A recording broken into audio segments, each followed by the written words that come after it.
नमस्कार, मैं हूं आपके साथ रोहित। राजनीति से इस वक्त की बड़ी और दुखद खबर है क्योंकि सीपीएम के महासचिव सीताराम येचुरी का निधन हो गया है। 72 साल की उम्र में दिल्ली एम्स में सीताराम येचुरी ने अंतिम सांस ली। लंग इन्फेक्शन की वजह से उनका निधन हुआ है और डॉक्टरों की निगरानी में उनका इलाज चल रहा था, लेकिन उन्हें बचाया नहीं जा सका और दिल्ली एम्स में सीताराम येचुरी का निधन हो गया है। एक लंबा राजनीतिक सफर उन्होंने अभी तक तय किया था और जिस तरीके से उन्होंने राजनीति की, आपातकाल के वक्त भी सीताराम येचुरी को जेल जाना पड़ा था और जिस तरीके से सीताराम येचुरी वामपंथियों के बड़े नेता थे, लगातार उनके लिए आवाज उठाते रहे।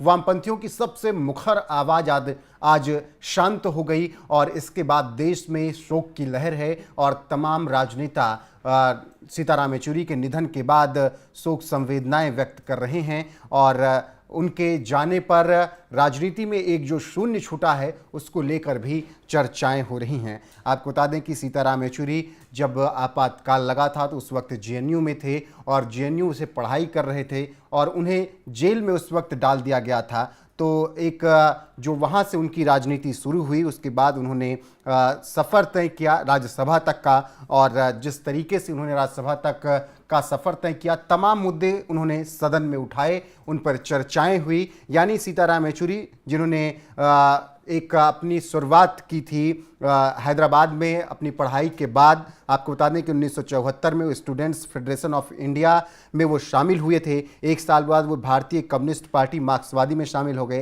येचुरी को 1975 के आपातकाल के दौरान गिरफ्तार किया गया था और उन्हें जेल भेजा गया था। वो उस वक्त जेएनयू के छात्र हुआ करते थे। 1978 में येचुरी को एसएफआई के अखिल भारतीय संयुक्त सचिव के रूप में चुना गया और उन्होंने यहाँ से राजनीति अपनी आगे बढ़ाई। आपको बता दें कि येचुरी जुलाई 2005 में पश्चिम बंगाल से राज्यसभा के लिए चुने गए। वो कई लोकप्रिय मुद्दों को संसद भवन में उठाते रहे, उन पर चर्चाएं भी हुई और जिस तरीके से सीताराम येचुरी का एक लंबा राजनीतिक सफर रहा, उसका अंत हो चुका है और वामपंथियों की सबसे मुखर आवाज अब शांत हो चुकी है। जिसके बाद राहुल गांधी ने ट्वीट किया है, अजित पवार ने ट्वीट किया है। राहुल गांधी ने अपने ट्वीट में एक तस्वीर शेयर की है और लिखा है कि Sitaram Yechury ji was a friend, protector of the idea of India with a deep understanding for our country.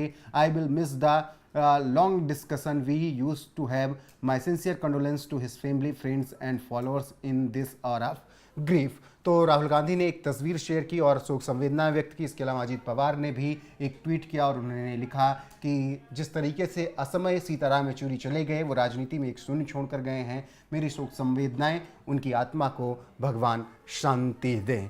तो येचुरी के निधन पर इसी तरीके से लोगों ने शोक संवेदनाएं व्यक्त की हैं। सीताराम येचुरी वामपंथियों की एक मुखर आवाज़ रहे, लगातार उन्होंने वामपंथियों की आवाज़ उठाई और जिस तरीके से सीताराम येचुरी ने राजनीति की, उसको लेकर तमाम बार विवाद भी हुए, उन पर तमाम बार सवाल भी उठे, प्रश्न चिन्ह भी लगे, लेकिन जब सीताराम येचुरी ने वामपंथियों के लिए आवाज़ बुलंद की तो वह आवाज़ दिल्ली तक पहुंची और उसे हर बार सुना गया। तो फिलहाल सीताराम येचुरी के निधन के बाद देश में शोक की लहर है और सभी नेता उनके निधन पर श्रद्धांजलि व्यक्त कर रहे हैं।